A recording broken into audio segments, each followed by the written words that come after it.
Cada vez que veo a los niños chiquititos pasar, me recuerda Proverbios 22:6. Instruye al niño en su camino, y cuando éste llegue a grande no se apartará de él. Hagamos un esfuerzo, hermanos, por venir con nuestra familia este año desde temprano. He estado oyendo una serie de sermones en función de lo que yo mismo quiero compartir con ustedes en estos primeros domingos del año, para luego retomar Efesios, si Dios nos da la vida para ello.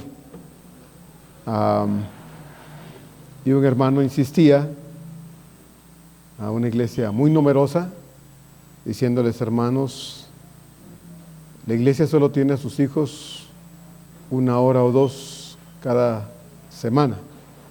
El mundo los tiene muchas horas todos los días.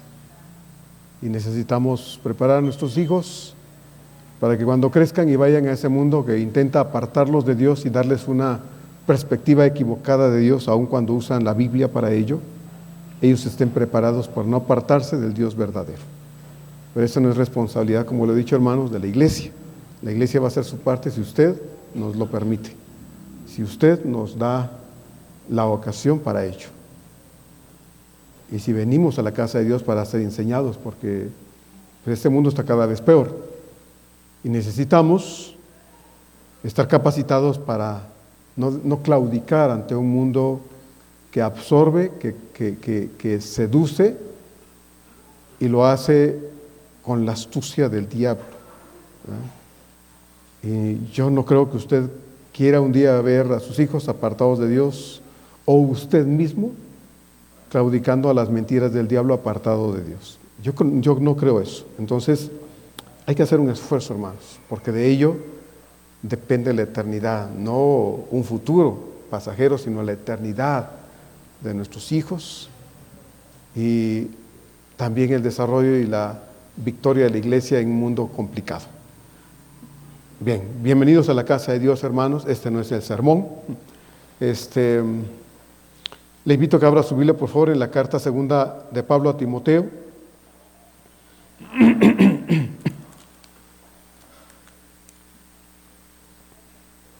Segunda carta de Pablo a Timoteo, capítulo 2.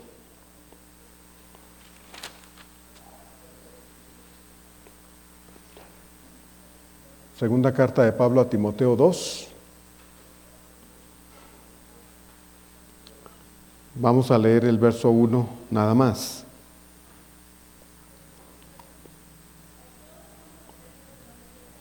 Pero quiero leer desde el capítulo 1.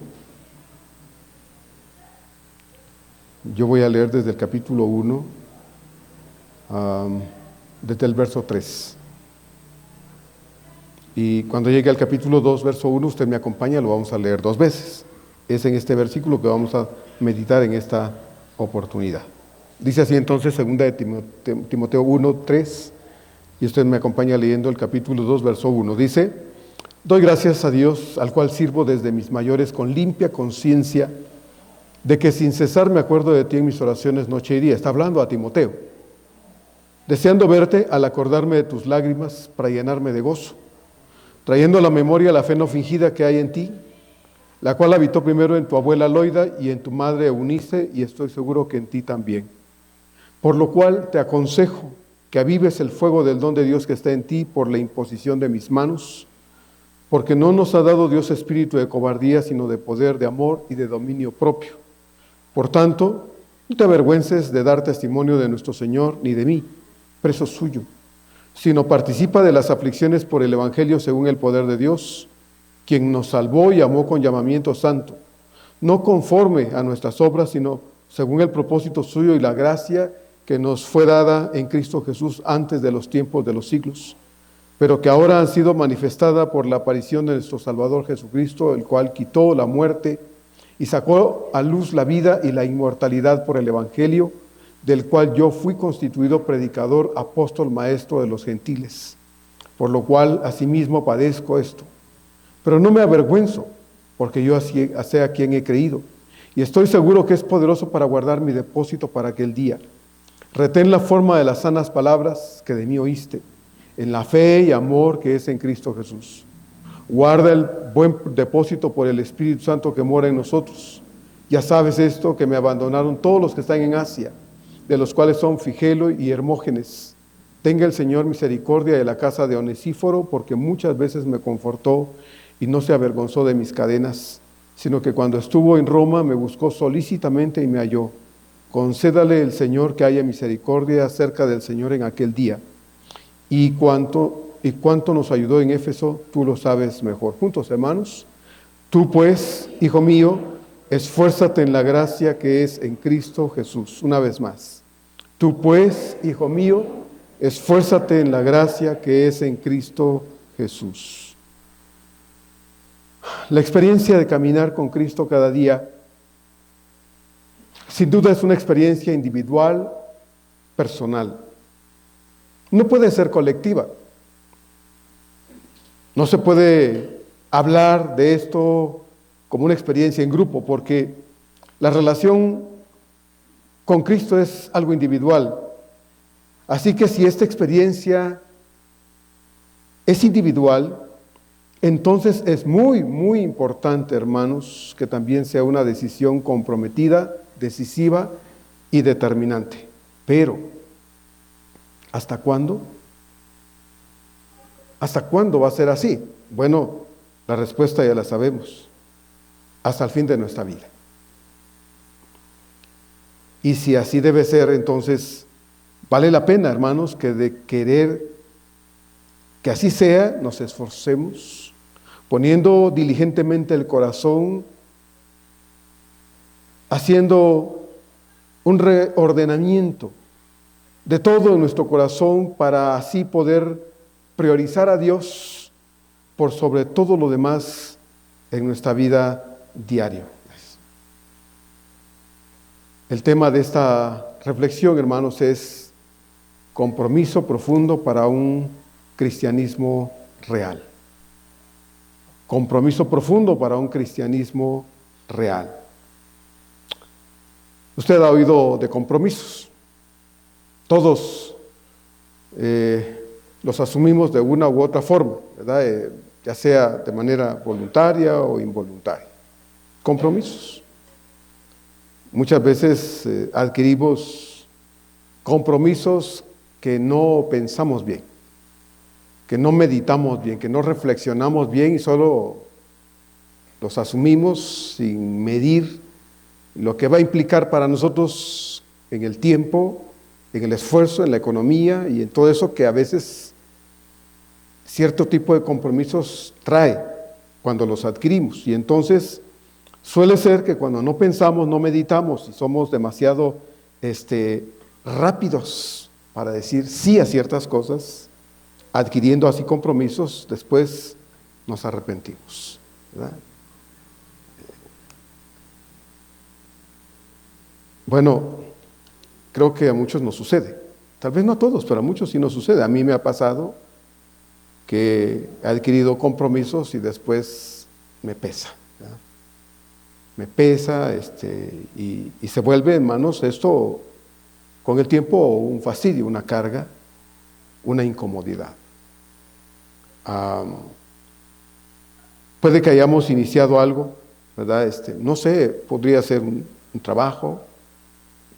Adquirimos un compromiso, firmamos un contrato de trabajo y nos dimos cuenta inmediatamente casi que no era lo que queríamos y entonces estamos amarrados, esclavizados a un asunto del que sentimos que no podemos salir. Podría ser cualquier asunto de la vida cotidiana, hermanos, una relación cualquiera, de cualquier índole con personas, un arreglo en la casa que empezamos y un día pensamos, híjoles, ya dije yo que lo iba a hacer como lo dije, mejor hubiera traído a alguien que lo hiciera, pero ya lo hicimos y ni modo, estamos amarrados a ciertas cosas ahí. Ciertas cuestiones de la vida pues nos amarran y entonces, hermanos, sentimos a la postre cómo se va convirtiendo esto en una carga que nos hunde en el hastío, que ya no nos emociona como tal vez cuando lo adquirimos, ya no nos da como al principio cierta alegría, no, se volvió desánimo, desasosiego y esto parece interminable. Bueno, en la vida hay muchos compromisos. Y un día usted y yo, que hemos aceptado a Cristo en el corazón, adquirimos un compromiso con Él también. Para muchos esto es una bendición que hemos vivido, que hemos procurado aprender suficientemente bien para poder hacer que esto no se convierta en una carga, un fastidio, una pesada experiencia, sino sea algo que deseemos, que anhelemos, que querramos experimentar todos los días de nuestra vida, hermanos. Eso es lo que queremos en el sentido de nuestra relación con Dios. Por eso el tema que les estoy compartiendo lo titulé así, este sermón: compromiso profundo para un cristianismo real. Para un cristianismo real. Si yo soy un cristiano verdadero, entonces voy a procurar que este compromiso que he adquirido con el Señor de manera voluntaria, de mí mismo, sea algo que no me traiga a la vida hastío, fastidio, incomodidad, enojo, sino que me impulse desde adentro de mi corazón a desear vivirlo todos los días en la plena libertad, en la plenitud de lo que en mi corazón, hermanos, yo determiné un día sin que nadie me forzara a ello. Por lo mismo, entonces, en esta ocasión, yo quisiera, hermano, compartirle 3 consejos para este año 2026, hoy 4 de enero. 3 consejos para que este nuevo año, hermanos, este cristianismo que nosotros vivimos, que hemos adquirido de manera voluntaria, sea una experiencia que disfrutemos, una experiencia que gocemos, que traiga cosas bonitas a nuestra vida y que se vayan acumulando en nuestro corazón, hermanos, como una preciosa experiencia que nos impulsa a desear más. Como dice un canto antiguo que ya no cantamos mucho en las iglesias: yo quiero más y más de Cristo, yo quiero más y más de su poder, yo quiero más y más de su presencia, yo quiero más y más de Él. Bueno, eso solíamos cantar en las iglesias anteriormente, cantos tan bonitos que reflejan precisamente lo que debería ser en la realidad hoy el cristianismo de muchos, si de verdad lo han aceptado voluntariamente. Entonces, 3 consejos que quiero compartir para usted este año 2026, que yo espero que usted recuerde muy bien. El primer consejo que yo quiero compartir con ustedes es que es muy importante reconocer que todos, sin excepción, hemos creído en Cristo por voluntad propia. Ese es el primer consejo, es que recordemos eso. El día que creímos en Cristo, nadie me puso una pistola aquí, nadie me dijo: mira, si tú haces esta decisión, te extiendo un cheque ahorita en blanco, ponle ahí la cantidad que quieras para que te hagas cristiano. Nadie me dijo: mira, te ofrezco un viaje por el mundo de premios si tú te acercas a Dios. Bueno, a mí no sé a usted. A mí me hablaron el mensaje de Dios. A mí me dijeron que era pecador, que mi pecado me tenía separado de Dios y que iba derecho a la condenación eterna si no había un momento en que yo decidiera abrirle mi corazón al Señor y pudiera recibirle en mi corazón como único y suficiente Salvador personal. Ese fue el mensaje que a mí me compartieron. No me ofrecieron nada, no me obligaron de ninguna manera. Entonces, el primer consejo es muy importante reconocer que todos, sin excepción, hemos creído en Cristo por voluntad propia. Pablo dice en este verso que leímos aquí en 2 Timoteo 2:1, tú pues, hijo mío, dice, esfuérzate en la gracia que es en Cristo Jesús. Y lo primero que Pablo hace es señalar a Timoteo y le dice: tú, hijo mío, tú. Timoteo había sido uno de los tantos colaboradores de Pablo y había conformado parte del equipo misionero que Pablo había llamado para estar con él, que le ayudaran, que pudieran cooperar con él en las diferentes funciones que un equipo misionero tenía que funcionar. Y en este equipo, poquito tiempo después, fue integrado Timoteo, un hombre joven, no sabemos su edad, pero parece ser era relativamente joven. De hecho, esta carta a Timoteo se conoce dentro de la división literaria de la iglesia como las cartas pastorales, ¿verdad? Y esta es una al pastor joven Timoteo. Entonces, Timoteo fue llamado también para integrar el equipo misionero de Pablo desde casi el principio. Pablo le tenía tanto afecto a Timoteo y tanta confianza que, como ya lo vemos aquí en otros lados, Pablo se refiere a Timoteo como hijo, específicamente en el plano espiritual, un hijo espiritual.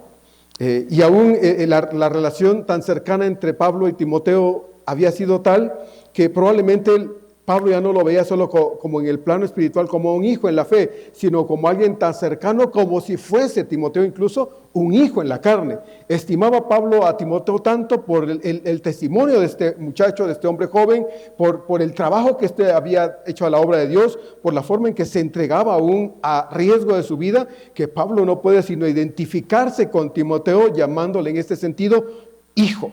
Tú pues, dice entonces Pablo a Timoteo, hijo mío. En el libro de Hechos, en el capítulo 16, en los versos 1 y 2, dice el escritor Lucas, que después llegó a Derbe, Pablo, a la región de Derbe y Listra, y aquí dice, había allí cierto discípulo llamado Timoteo, hijo de una mujer judía, creyente pero de padre griego. Y luego en el verso 2 dice, y daban buen testimonio de él los hermanos que estaban en Listra y en Iconio. Es decir, Timoteo no era un creyente desapercibido en la región, no era un creyente desconocido en la región. Timoteo era un hombre que se había dado a entender, a conocer en la región, era una región muy grande, y dice Lucas aquí que la gente daba buen testimonio de Timoteo porque Timoteo se había conducido como un hombre cristiano a la altura de la demanda de un cristianismo que en ese tiempo implicaba el riesgo de vivir la fe de manera abierta, sin impedimentos, sin tapujos, porque así había aprendido Timoteo. Entonces, no hay un registro explícito acerca de la conversión al cristianismo de Timoteo. Lucas nos dice aquí en Hechos 16, que acabamos de leer, que Timoteo era hijo de una mujer judía creyente, pero de padre griego. Y es muy probable que esta mamá, Eunice, como leímos ahorita al principio en el capítulo 1 aquí de 2 de Timoteo, su madre Eunice, quien había creído primero, junto con su mamá, la abuela Loida de Timoteo, hubiesen trabajado para ayudar a este niño a creer en Dios, y llegada a cierta edad, Timoteo tomó una decisión en base a lo que su mamá y su abuela habían sembrado en él, y de manera voluntaria, de corazón, convencida, dijo, yo quiero hacerme cristiano, yo quiero creer en Cristo, y entonces él de manera voluntaria entregó su corazón al Señor.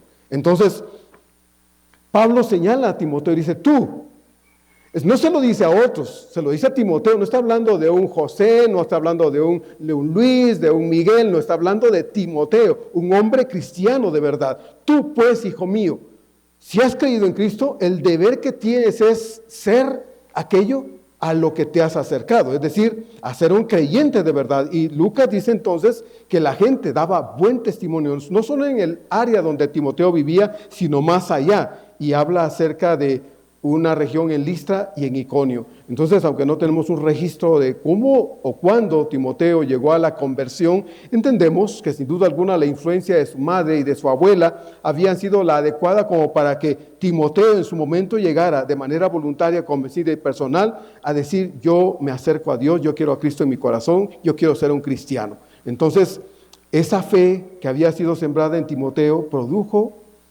en su momento una verdadera conversión, un verdadero cristiano.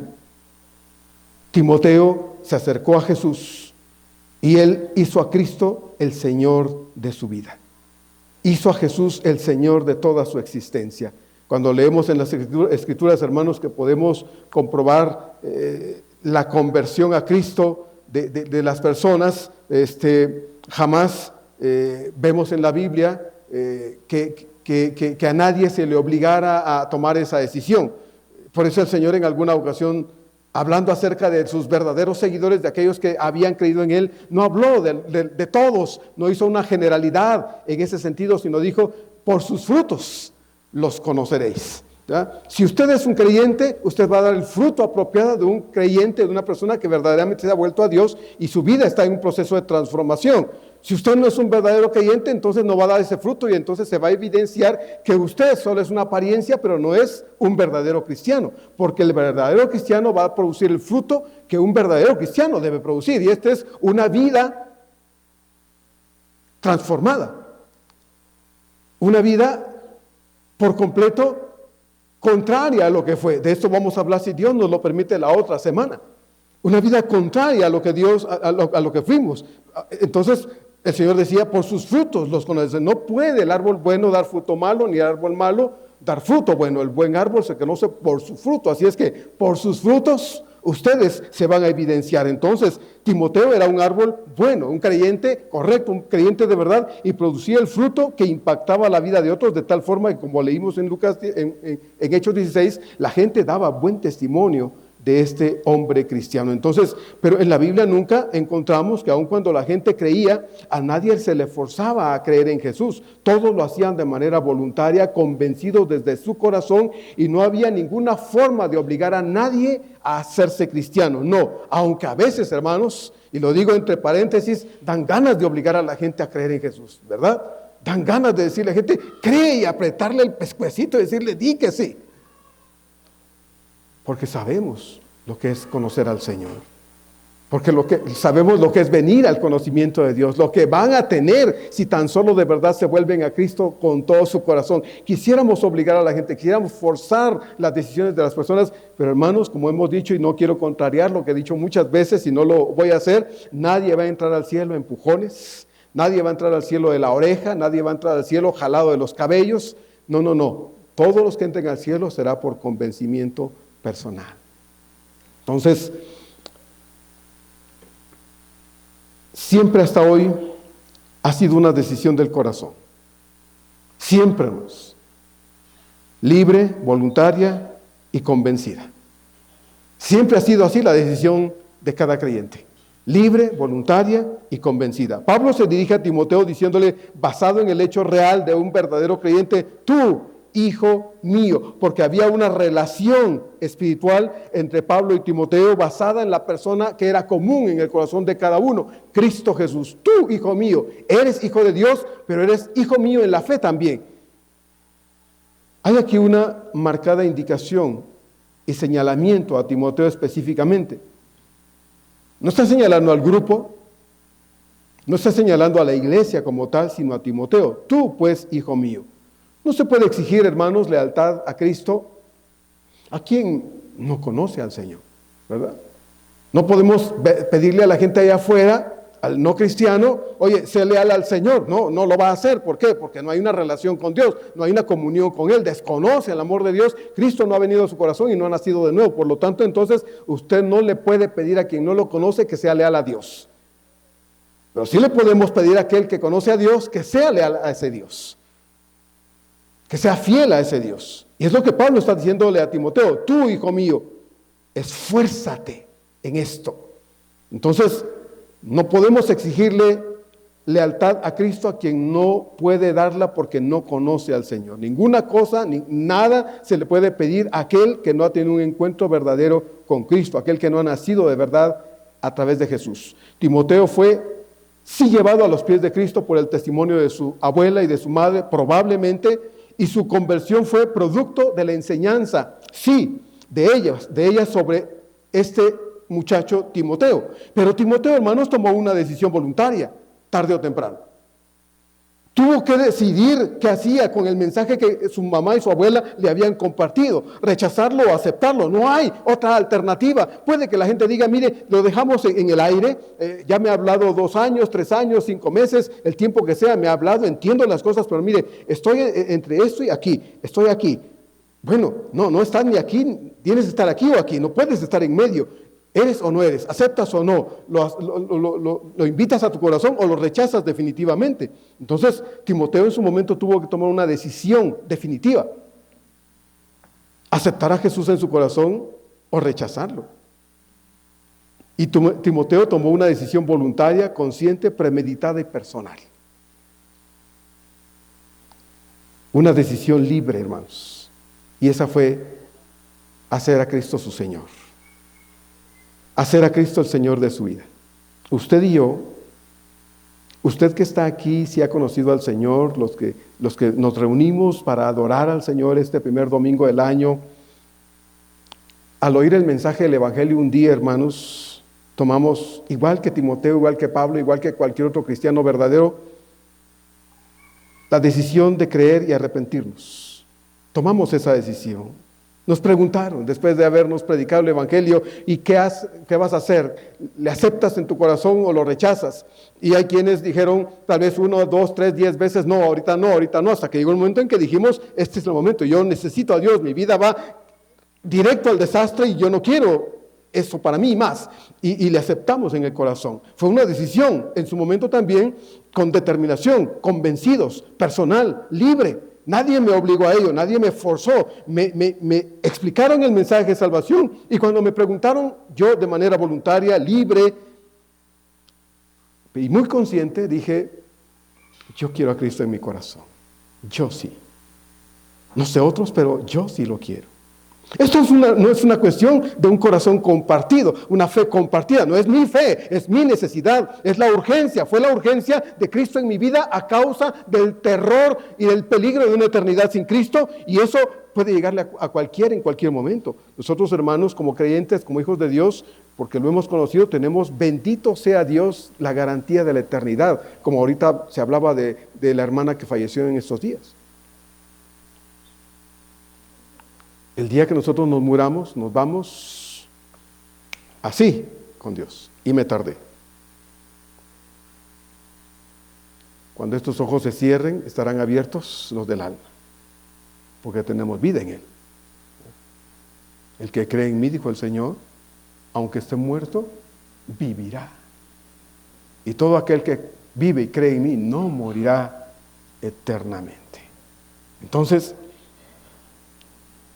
cuando el mensaje de salvación llegó, tuvimos que tomar una decisión, hermanos. Y si usted por alguna razón hubiese sentido forzada esa decisión, obligada a esa decisión, tal vez por condescender con la persona que le predicó, porque era una persona muy estimada, y usted se sintió obligado a decirle que sí, aunque en el fondo de su corazón quería gritarle, no quiero, y lo hizo, bueno, tal vez ha vivido entonces un cristianismo de ilusión. Un cristianismo de fachada. Pero pastor, yo leo mi Biblia, sí, pero no ha nacido Cristo en su corazón. Pastor, yo he traído a otros a los pies del Señor, sí, pero usted no ha venido a los pies del Señor y a usted le urge venir a los pies del Señor.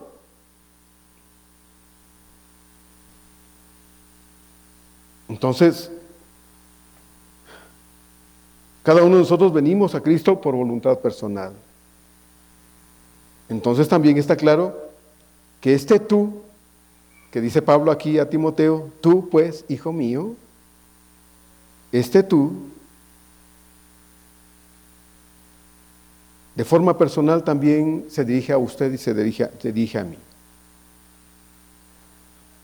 Pues lo que Pablo le pidió, o más bien le ordenó a Timoteo en su momento, ahora también nos es ordenado a usted y a mí ahora.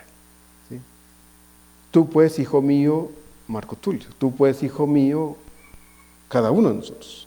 Insisto, hermanos, que si usted tanto como yo hemos tomado la decisión de creer en Cristo y lo hicimos de corazón, entonces usted y yo, cada uno de forma individual, personal, debemos comprender que tenemos deberes y responsabilidades de las que no podemos huir.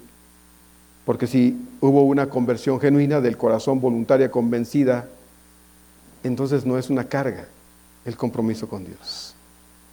No es un fastidio el compromiso con Dios. Que Dios le pida a usted lo que le pide, para Él no es fastidio, es un gozo. Como dice un himno de nuestro himnario, es un gozo dárselo al Señor.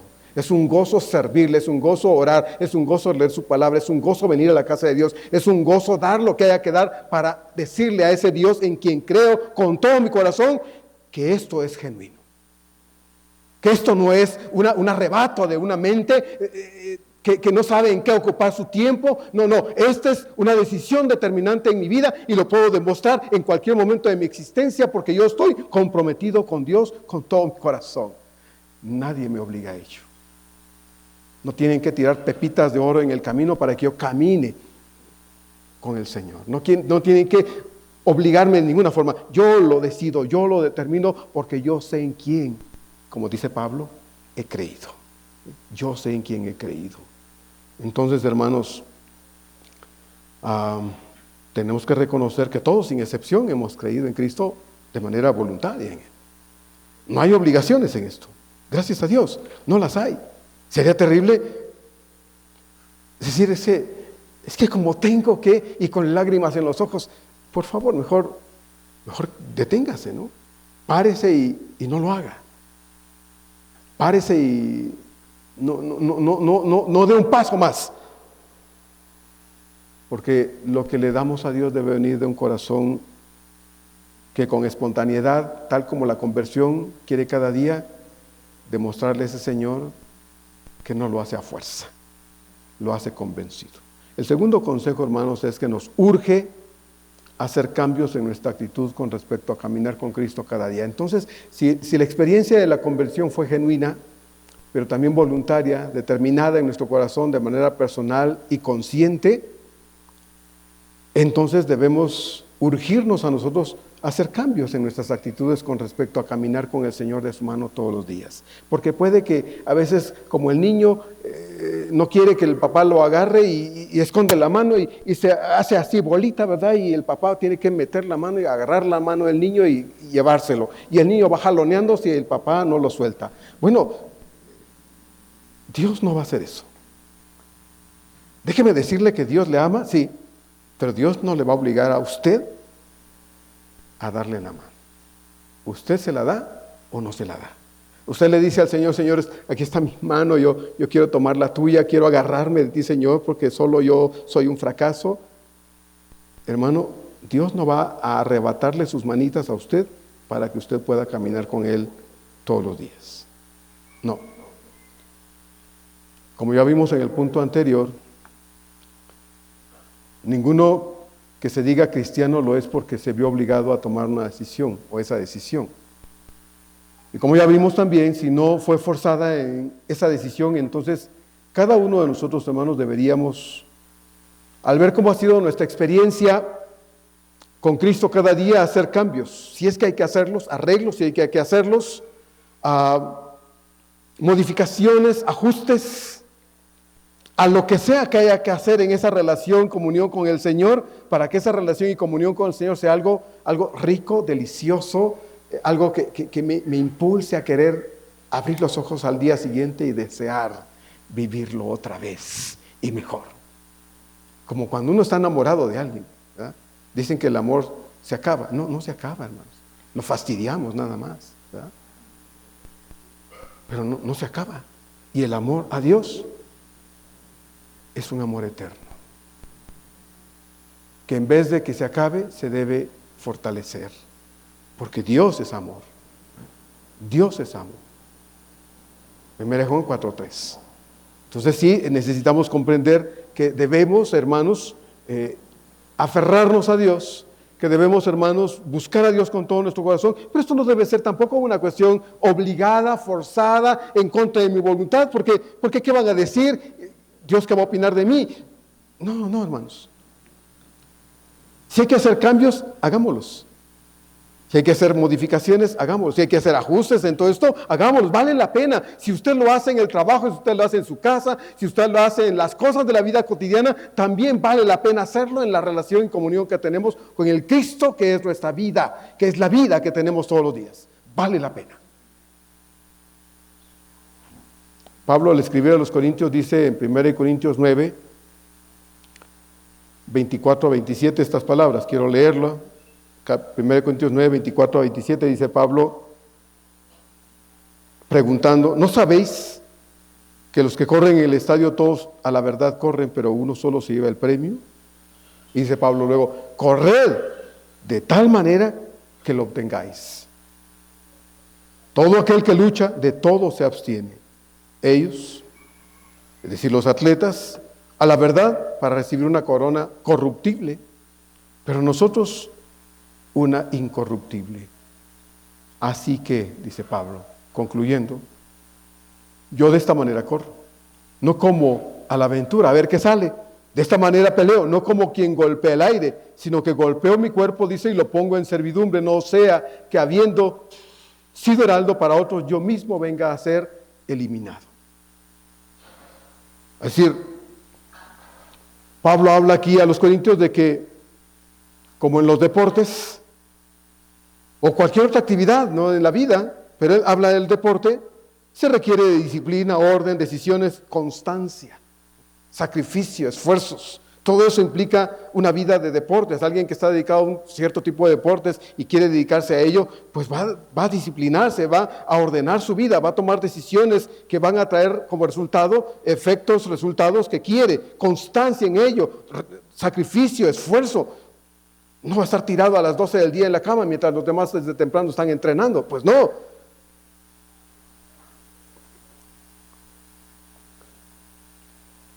También, dice Pablo, en nuestra vida diaria con Cristo se requiere de firmes decisiones, de firmes determinaciones, de constancia, de disciplina, de decir que vamos a hacer algo y lo vamos a hacer. Puede ser que lo escribamos en papel. ¿Cuántos papeles hemos tirado a la basura al final del año? Después de leerlos, incluso tal vez ni siquiera lo leemos porque sabemos que nada hicimos. Pero volvemos a hacer nuevos objetivos, nuevas metas, nuevos deseos, propósitos, como queramos llamarlos, que muchas veces solo se quedan en lo bonito del papel entintado, pero no se llevan a cabo. Pablo dice, bueno, yo, hablando de él de manera personal, dice, disciplino mi cuerpo. Hago que mi cuerpo me obedezca a mí. Yo no obedezco a mi cuerpo, porque mi cuerpo quiere estar tirado, descansando, quiere no hacer nada, quiere la pereza, quiere la flojera. Dice Pablo, no, yo disciplino mi cuerpo y lo obligo a obedecerme. Me gusta mucho lo que dice el verso 27 de 1 Corintios 9, que ya leímos, sino que golpeo, dice, mi cuerpo, lo disciplino y lo obligo, dice, a obedecerme, lo pongo en servidumbre. Pablo, como cualquier otro cristiano, que es humano, porque el cristiano no deja de ser de carne y hueso, ya se dio cuenta, como cualquier otro cristiano humano, también tenía que tener la capacidad de tomar grandes y firmes decisiones. ¿Usted no cree que Pablo, el escritor de 13 cartas en la Biblia, era un cristiano fuera de lo común, que ya ni el piso tocaba? No, hermanos, era un ser humano que luchaba también con ciertas pasiones. Lea usted Romanos capítulo 7. Tenía que luchar con ciertas cosas en su vida, con las que si él no era determinante, lo hubieran estorbado para no hacer su trabajo. ¿O cree usted que a Pablo le fascinaba escribir? Pues tal vez no hubiera escrito 13 cartas. No, se tuvo que disciplinar para hacerse el tiempo para escribir, para tener incluso un secretario, un escriba, para que pudiera dictarle en momentos cuando él no pudiera hacerlo. Cuando estaba esclavizado ahí amarrado a unos soldados, no podía escribir, entonces tuvo que decirle a alguien que escribiera por él. Si él no hubiera tomado esas decisiones, no tendríamos tal vez estas cartas, acá hubiera sido otro el escritor. O si Pablo hubiera sido un hombre perezoso, porque en ese tiempo no habían carros, no habían aviones, y no siempre Pablo, como usted ya lee en sus cartas, no tenía siempre dinero como para pagar un boleto de barco para trasladarse de un lugar a otro, y tenía que mejor caminar, y eran muchos kilómetros para llegar de un punto a otro caminando. Si Pablo no hubiera sido un hombre perezoso, haragán, decidioso, de hecho, tal vez hoy es enero, de aquí a junio tal vez voy a ver a los hermanitos, a ver si para entonces tengo dinerito para pagar el boleto del barco. No, hermanos, jamás hubiera ido a ver a los hermanos a otros lados. Pablo tuvo que tomar decisiones determinantes, hermanos. Si él no hubiera sido un hombre dispuesto a obedecer al Señor en el amor a su prójimo, hubiera parado odiando a cuantos lo habían abandonado. Aquí mismo usted leyó en el capítulo 1, todos los de Asia me dejaron. Me han abandonado. ¿Usted qué hubiera hecho en lugar de Pablo? Tal vez algunos nos hubiéramos llenado de coraje, de enojo y decir, ay, ahora que lo vea le voy a reclamar y va a ver cómo me lo voy a poner parejo porque cuando más lo necesité me abandonó. Bueno, si Pablo hubiera sido como Marco Tulio Ambrosio, pues se hace un montón más de enemigos.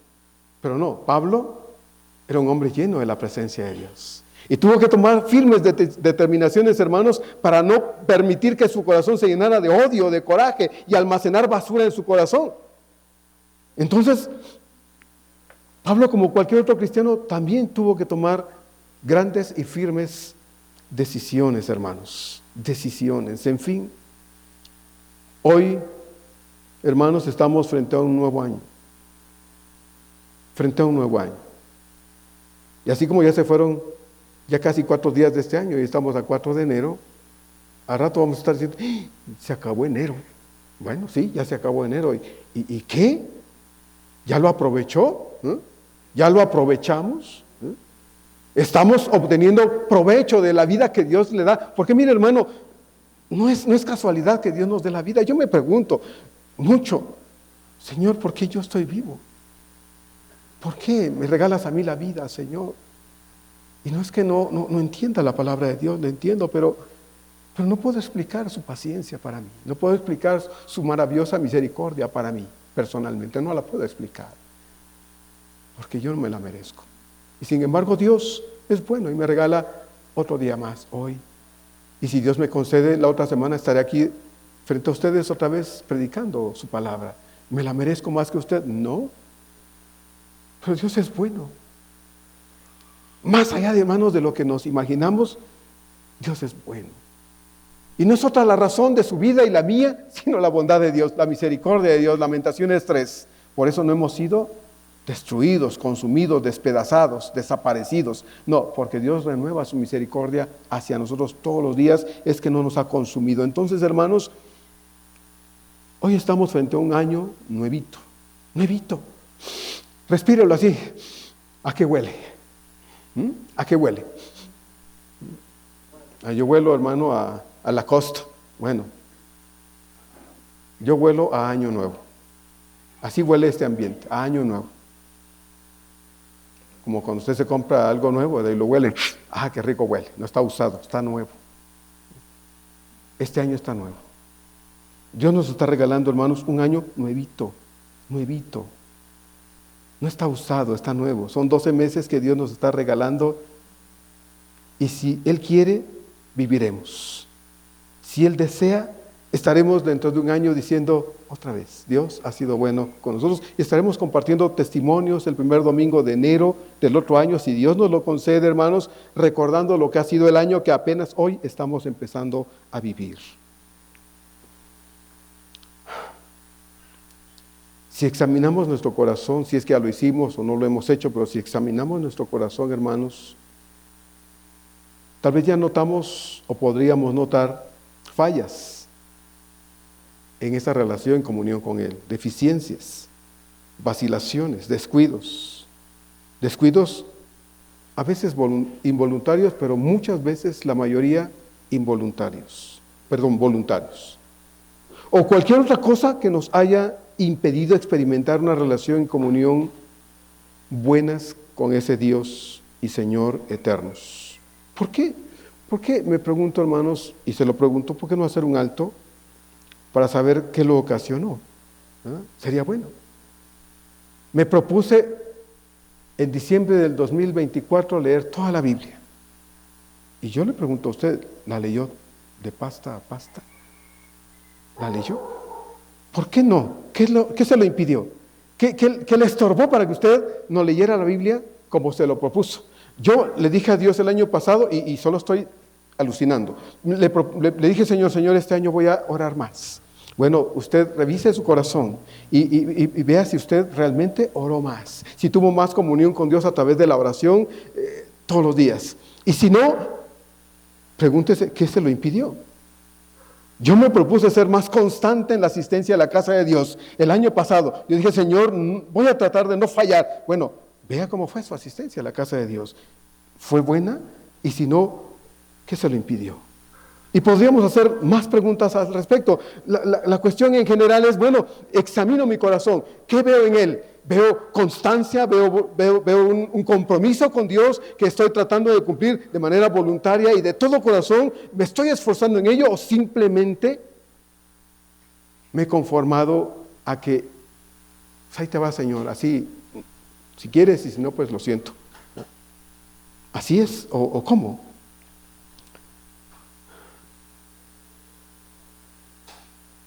Hagamos un alto y seamos capaces de encontrar aquello que nos ha mantenido tal vez tibios ante el Señor.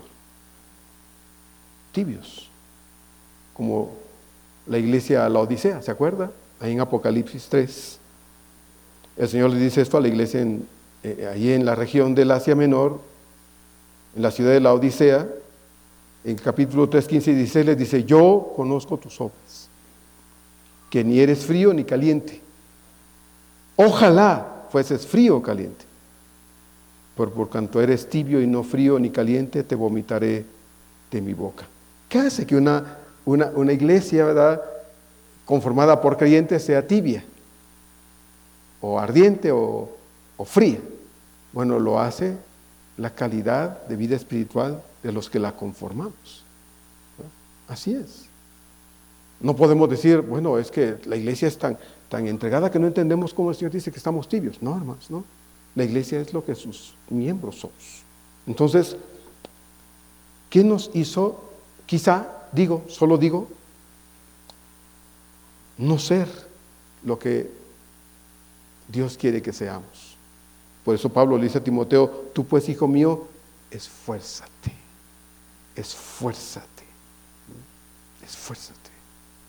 ¿Qué debemos hacer? Bueno, debemos, hermanos, hacer todo lo posible porque nosotros como creyentes encontremos.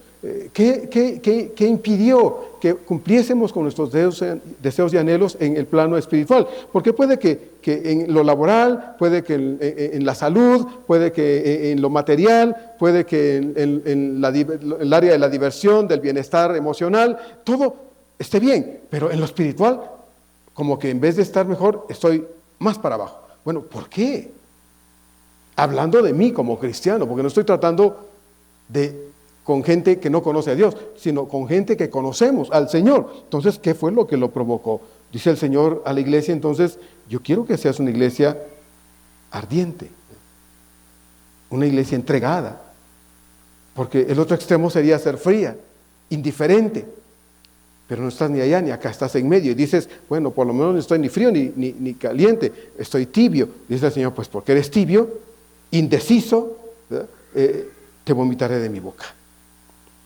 Y yo desearía, hermanos, con todo mi corazón, que si nuestra experiencia el año anterior fue de tibieza espiritual, podamos desear cambiar esa actitud para mejorarla para la gloria de Dios. Mire, Dios no le va a aplaudir, se lo aseguro, no le va a aplaudir. Dios no le va a dejar caer mensualmente un cheque adicional en premio por su entrega a Él. Pero usted va a tener en su corazón la satisfacción de hacer lo que debe, porque usted tiene un compromiso con Dios que nació de una decisión voluntaria, no forzada. El tercer consejo que yo le quiero dar esta mañana, este mediodía, es: seamos entonces capaces de reordenar nuestra vida. Seamos pues capaces de reordenar nuestra vida y así priorizar el reino de Dios por sobre todo en la vida. Seamos capaces de ello. Pablo dice, esfuérzate ¿en qué? Dice, en la gracia que es en Cristo Jesús. Porque puede que hayamos sido esforzados en las otras cosas de la vida. Es bueno, porque si usted no trabaja no come, ¿verdad? Si usted no se baña, va a juntar mugre y eso va a traer enfermedades también. Si usted no limpia su casa y no la mantiene ordenada, pues va a vivir en un caos y desorden y mugre todo el tiempo y cada vez peor. Si usted no cumple con sus obligaciones de la vida cotidiana, bueno, eso va a traer efectos negativos a su vida. Puede que en eso diga usted, bueno, sí, cumplí. Bueno, aquí no estamos hablando de la vida allá afuera. Estamos hablando de la vida aquí adentro, de nuestra relación y comunión con Dios. Seamos capaces de reordenar nuestra vida en general, con los aspectos de la vida en general, y así priorizar a Dios, el reino de Dios, por sobre las otras cosas de la vida. Cuando el Señor llamó a Gedeón, y esa es una historia que probablemente usted conoce ahí en el libro de los Jueces, cuando el Señor llamó a Gedeón, porque esa etapa de la vida de Israel era caracterizada porque cuando Josué murió, se lo dije hace unos días, cuando Josué murió y después de él murieron los sacerdotes y líderes que sobrevivieron después de Josué, dice que Israel se apartó de Dios y cada quien hacía lo que le daba la gana. Después de este tiempo, Dios permitió que los enemigos de Israel vinieran y los subyugaran, que los derrotaran y bueno, hubieron distintos hombres, aún mujeres, a los que Dios usó para poder traer a Israel cierta libertad política, militar, porque estas personas fungieron como líderes, jueces, como gente que dirigía a Israel y lo llevaba a Dios en una relación con Dios, y mientras esta persona vivía, Israel era leal a Dios, que esta moría y Israel se volvía a perder.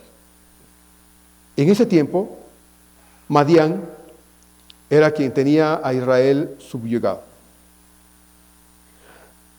Cuando el Señor llamó a Gedeón para que liberara a Israel de los madianitas, se le apareció a Gedeón. Gedeón no había tenido un encuentro con Dios de esta forma. Y ahí en Jueces 6:12, el ángel de Jehová, dice, se le apareció a Gedeón y le dijo así. Y el ángel de Jehová se le apareció y le dijo, Jehová está contigo. Me gusta mucho lo que le dijo a Gedeón. Varón esforzado y valiente. Dos cosas le dijo. Jehová está contigo, varón esforzado y valiente. La situación de Israel era muy difícil a causa de Madián. Pero Dios vio en Gedeón, hermanos, lo que ni él veía en él mismo. Dios vio en Gedeón las suficientes capacidades para utilizarlo en la salvación de Israel. Y efectivamente así fue. Porque Dios vio en Gedeón a un hombre esforzado y valiente. Y claro está, que para que Dios utilizara a Gedeón, Gedeón tuvo que dejarse utilizar. Dios no iba a obligar a Gedeón a hacer lo que él no hubiera querido hacer. Si Gedeón le hubiera dicho, Señor, mira, discúlpame, pero yo estoy tan lleno de miedo y de terror a causa de los enemigos que mejor búscate otro porque yo, la verdad, me hago a un lado. Dios hubiera encontrado a otro hombre esforzado y valiente, se lo aseguro. Pero Dios utilizó a Gedeón, puso sus ojos en Gedeón para poder liberar a Israel.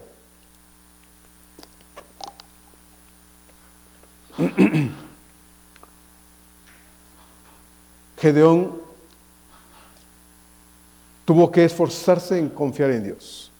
En medio de una situación totalmente contraria, que al ver la condición en la que estaba Israel, porque todos hacían cierto, escondían sus alimentos porque venían los madianitas y les quitaban todo, Gedeón tuvo que confiar en Dios a pesar de lo que sus ojos veían, creerle a Dios, depender de Dios, para de verdad dejarse usar por Dios en circunstancias tan adversas como las que vivieron los israelitas en el tiempo de Gedeón.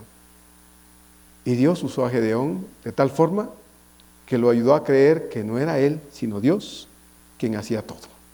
Porque de 32,000 hombres que lo seguían, con los que él creyó que podía enfrentar a los madianitas, de 32,000 hombres le quedaron solo 300. ¿Sí? ¿Se acuerda? Dios le dijo, llévalos al río y pruébalos. Y de esos, solo 300 fueron elegidos para ir con Gedeón. Con 300, Dios enfrentó a un ejército conformado por 3 reyes, que dice la Biblia que eran como la arena del mar, ¿sí? Como las langostas regadas, innumerables. No se podían ni contar los enemigos de Israel. Pero Dios hizo un milagro con alguien que se dejó utilizar. Alguien que priorizó a Dios por sobre sus temores, por sobre sus miedos, sus inseguridades y aún por sobre su propia incredulidad. ¿Cómo yo voy a enfrentar a este ejército que es incontable con 300 hombres? ¿Cómo? Es lo mismo que yo me pregunto cuando digo, Señor, ¿cómo pudiste sostenerme durante 365 días? ¿Cómo pudiste darme vida durante 365 días? ¿Cómo pudiste sostener a tu iglesia, Señor, todo este tiempo? Es el mismo Dios, hermanos. No ha cambiado. Y Dios está esperando que usted y yo seamos también como como Gedeón, esforzados y ¿qué más? Valientes. Para creerle a Dios, hace falta mucha fe para creer que Dios puede utilizarme a mí. Puedo ser yo un instrumento en las manos de Dios para muchas otras cosas de las que yo he permitido que Dios haga, porque yo he limitado a Dios, limitándome a mí mismo para que Dios no me use. Entonces debemos priorizar en la vida. Debemos examinar en qué la vida se me está yendo, cómo se me está yendo, cómo distribuyo el tiempo, cómo utilizo las 24 horas que Dios me da para poder dejar tiempo para lo que es esencial y prioritario en mi vida. Y no es, hermanos, irme a trabajar, cumplirle al patrón, hacer bien mi negocio para que no vaya a quebrar, hacer esto y lo otro en la vida. No, no, no. Es Dios, Dios, Dios, Dios en mi vida. Solo Él. Porque Él es la base y el fundamento de todo, hermanos. Él es la base y el fundamento de todo. Ahora, si usted no lo cree, bueno, pues entonces vaya y trabaje fuera, duro. Mátese haciendo lo que tiene que hacer, porque usted depende de usted. Pero nosotros, dice la Escritura, dependemos de Dios, que es todo suficiente para todas las cosas. Mateo capítulo 6. Por eso dice el Señor, mas busquen ustedes primero, ¿qué cosa?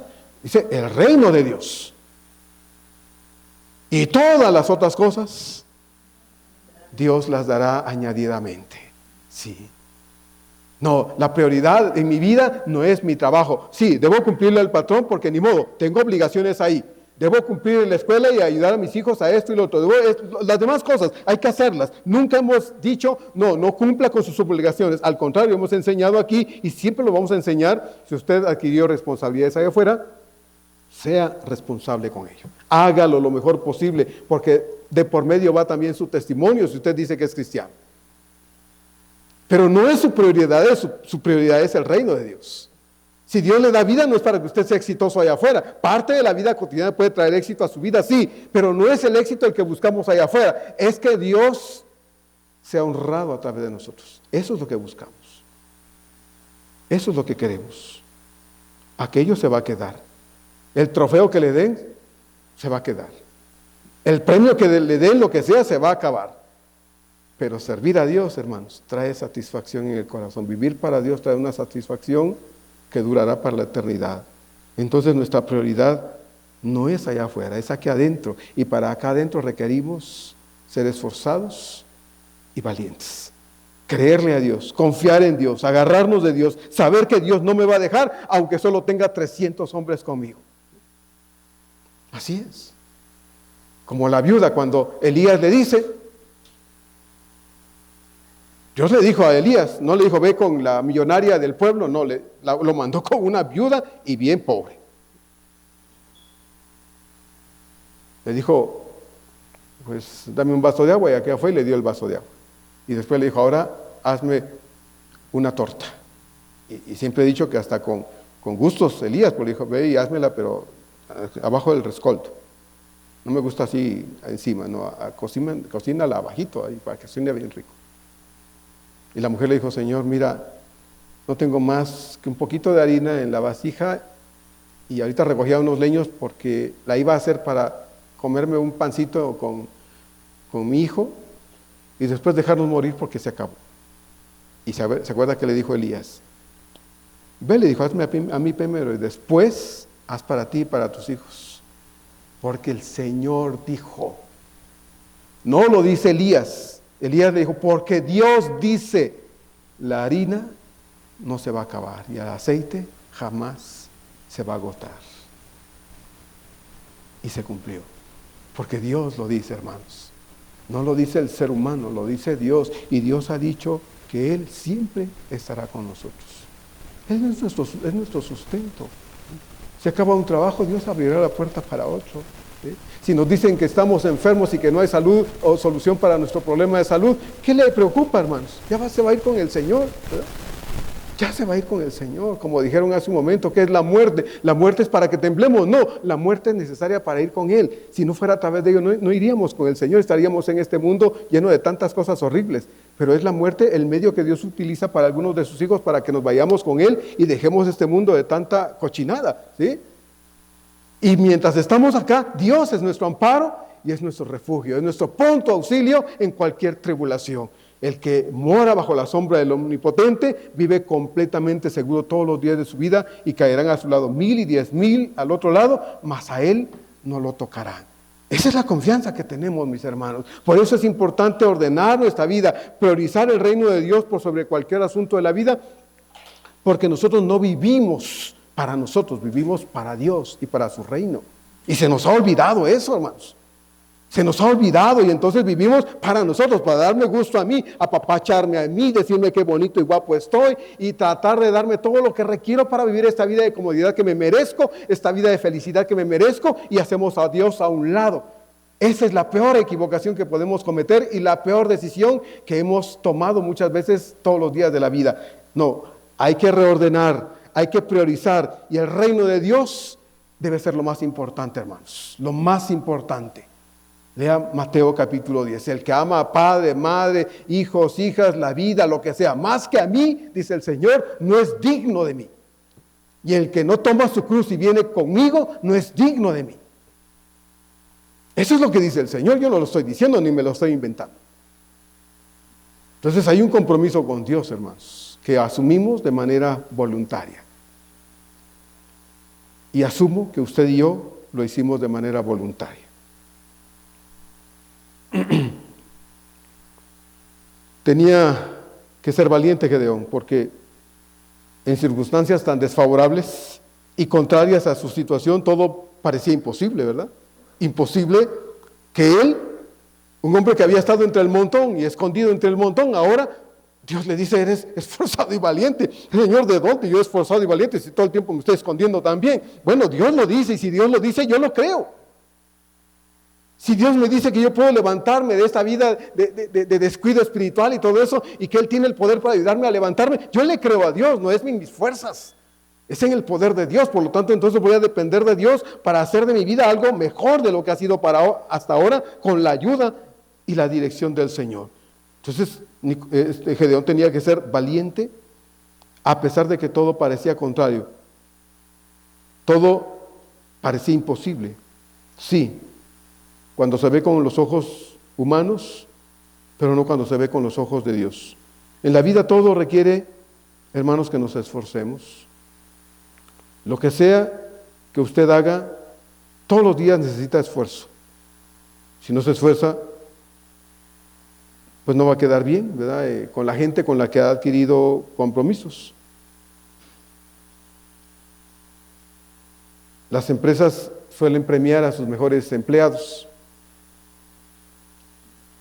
Les dan bonos, premios, reconocimientos de diversas clases para motivarlos, animarlos, para que lo hagan mejor.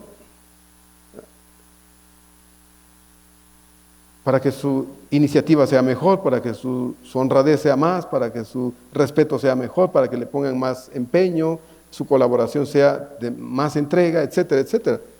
Por eso los motivan de esa forma. Pablo le manda a Timoteo que él sea esforzado. Esfuérzate, pero en lo concerniente a su propia fe, en cuanto a su propia comunión y relación con Cristo. Y en el caso de Timoteo, hermanos, que también se esforzara en cuanto a su trabajo como pastor, porque Timoteo era un pastor joven.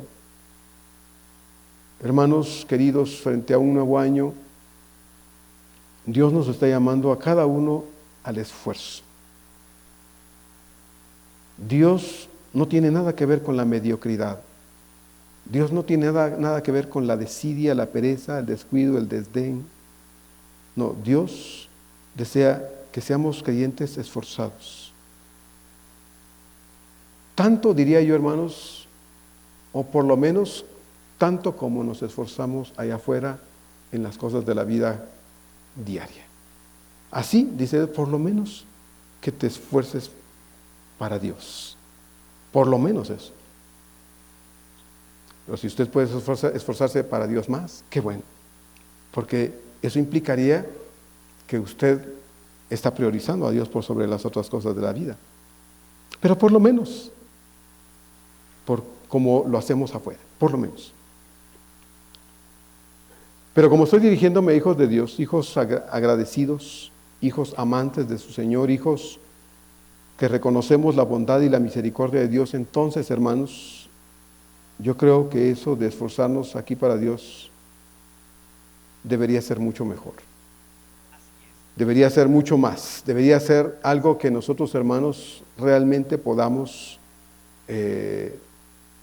demostrarle a Dios, otorgarle, entregarle a Dios como un esfuerzo en nuestro corazón, un corazón que le pertenece a Dios porque se lo entregamos sin que nos obligara a ello. Un corazón donde Dios desea de nuevo tomar el lugar que le corresponde, porque nosotros de manera voluntaria hemos puesto en el corazón, en el trono de nuestro corazón, probablemente cosas, situaciones que no deberían estar ahí. Entonces, como hijos amantes de ese Señor, hijos que reconocemos su bondad y su misericordia, creo que debemos esforzarnos para Dios mucho mejor, mucho más, en calidad, en cantidad y entrega, que lo que damos para el mundo. Yo creo que sí. El Salmo 103 que leímos hace un momento, en el verso 1 dice, bendice alma mía a Jehová y no olvides, dice, ninguno de sus beneficios. Y el beneficio más grande lo dice en el verso siguiente, porque Él es el que perdonó todas nuestras iniquidades. Él nos ha perdonado. Sí, le dio pan, le dio vestido, le dio calzado, le dio techo, le dio todo lo que usted disfrutó el año pasado, hermano. Eso usted no se lo ganó, usted no se lo dio a sí mismo, Dios se lo dio. Pero sobre todas las cosas, Dios perdonó mis pecados. Dios perdonó todas mis miserias que yo tenía, con las que había ofendido a Dios. Dios las perdonó. No olvides, dice Dios, lo que yo hice por ti.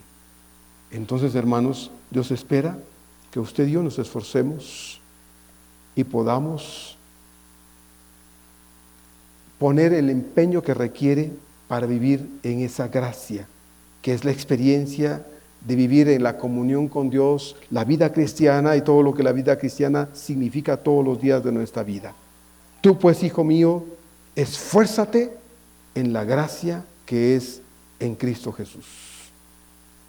Si usted dirige un ministerio, esfuércese. Usted sirve a Cristo. Si usted enseña a un grupo de la iglesia, esfuércese. Usted sirve al amo eterno. Si usted colabora en alguna área ministerial en la iglesia, esfuércese. Usted le está sirviendo al Señor de señores. Lo que sea que haga, hágalo, sabiendo que a quien sirve es al amo celestial.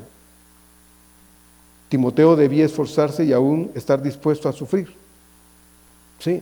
En el caso de Timoteo, Pablo se lo dice. Aquí en la primera carta de Timoteo, en el capítulo 6:12, le dice, pelea la buena batalla de la fe. Y en el capítulo 2, aquí de 2 de Timoteo, verso 3, le dice, tú pues sufre penalidades como buen soldado de Jesucristo. Para Timoteo, estar incluido, estar involucrado en el ministerio como lo estaba con Pablo, implicaba estar dispuesto a esto también. ¿Y qué de nosotros, hermanos? ¿Qué de nosotros? Bueno, sufrimos porque no nos quedamos un día hasta las 12 del día tirados en la cama. Tal vez para algunos sea sufrimiento, ¿verdad?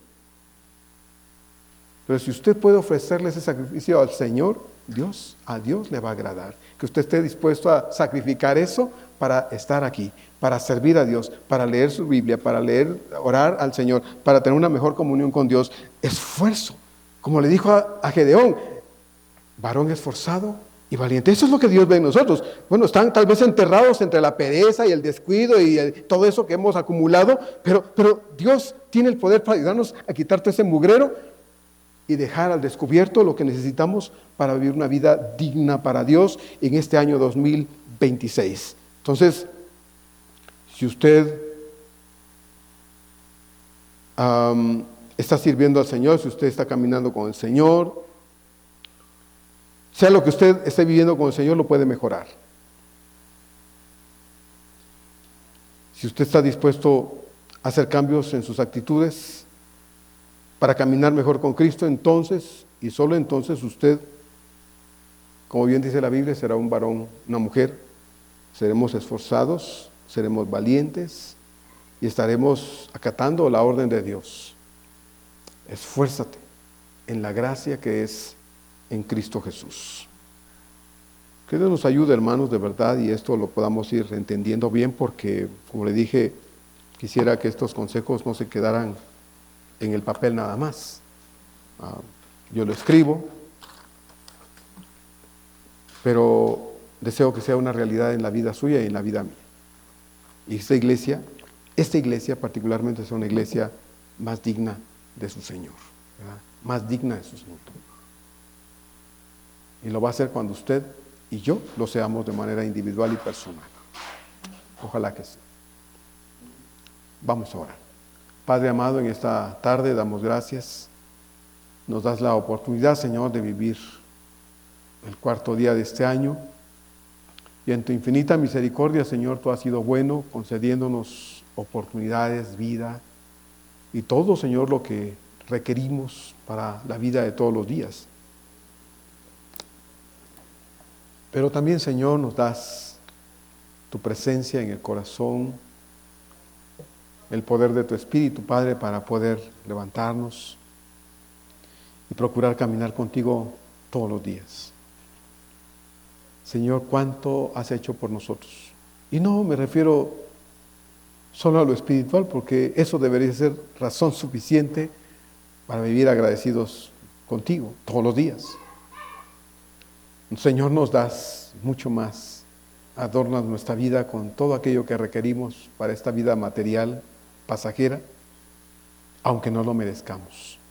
Así es que, Señor, ayúdanos a ordenar nuestra vida, a priorizar, Señor, a poner orden y a ser, Señor, gente con un compromiso verdadero, Señor, y profundo, si es que de verdad hemos creído en ti, Señor, y tenemos una fe real. Yo creo que sí. Así es que ayúdanos, Señor, a tomar decisiones estables en nuestra vida y a desear, Señor, pues hacer lo correcto, aunque de mí y en mí no haya la voluntad y el deseo. Tú lo pondrás, porque de ti depende lo que somos desde el principio hasta el final. Gracias, Señor, en el nombre de Jesús. Amén.